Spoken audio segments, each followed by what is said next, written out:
this morning because I believe it can be used legitimately in other settings. The word inspire means to move or guide by divine or supernatural means, or in the archaic usage, to breathe or blow upon or into. I believe the Holy Spirit breathes into our being, filling our souls with ideas or images that we translate into a language that others can understand. We call this process creativity. Carl Jung believed in what he called the collective unconscious, which he defined as an inherited collection of knowledge and images that every human being has at birth. This collection of symbols and primordial images is universal and allows us to communicate with one another on a level not bound by individual language or conscious knowledge. These symbols are often found in art, dreams, fantasies, and literature. My experience with these images began in 1992 and changed the course of my life. One evening, out of the blue, an image appeared on the screen, a black screen in my mind. It was a two-dimensional composition of shapes in different colors. The presence of this image was so compelling that I simply had to express it in some way. The next morning, I painted the image just as it appeared to me in gouache, in opaque watercolor, on a piece of paper I had lying in the studio. Along with the image itself, I received verbal instructions in my head while I worked on producing the composition exactly as it had appeared on the screen. Since the arrival of that first image, I have received and produced hundreds of drawings, paintings, and masks in the same manner. I feel that these images come to me both by the inspiration of the Holy Spirit. They are breathed into my mind as gifts and supersede any conscious choices I might make. While I consider the appearance of these images a gift that I am grateful for every day, there are certain requirements I have to fulfill for the privilege of receiving them. First of all, I have to open myself up to the possibility of receiving an image at any time. That means that I am obligated to express any image that comes to me, regardless of how I feel about it or my fears about what it might reveal. When an image arrives, I sketch it out on a large index card, keeping the composition and distributions of colors just as they were presented to me. I am careful to listen to and follow my instructions without allowing my conscious mind to interfere with the process. I draw or paint the images in the order that they appear, never skipping an image or throwing one away because it is threatening or because I simply don't like it. Secondly, I have to commit myself to creating the time and space in my life that allows me to get my work done. That means establishing a routine of sitting down at my drawing table and working whether I feel like it or not. Picasso said, inspiration exists, but it has to find you working. It's just that inspiration exists, but it has to find you working.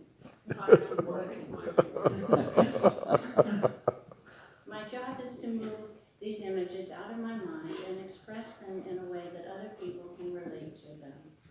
In the Gospel of Thomas, Jesus says, if you bring forth what is within you, what you bring forth will save you.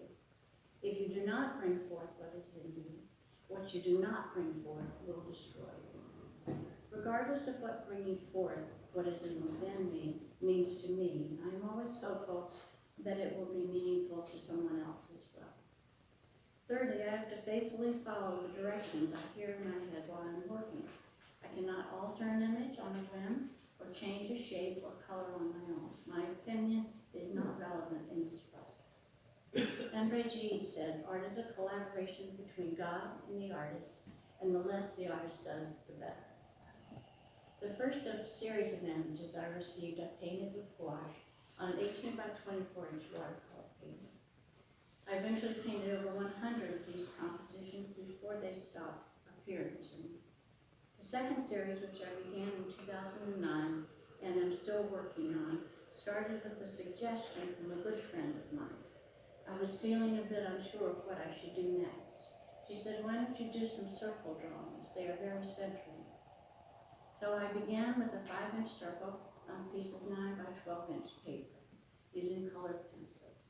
I set myself a goal of doing 100 of these drawings, which is a common art school exercise.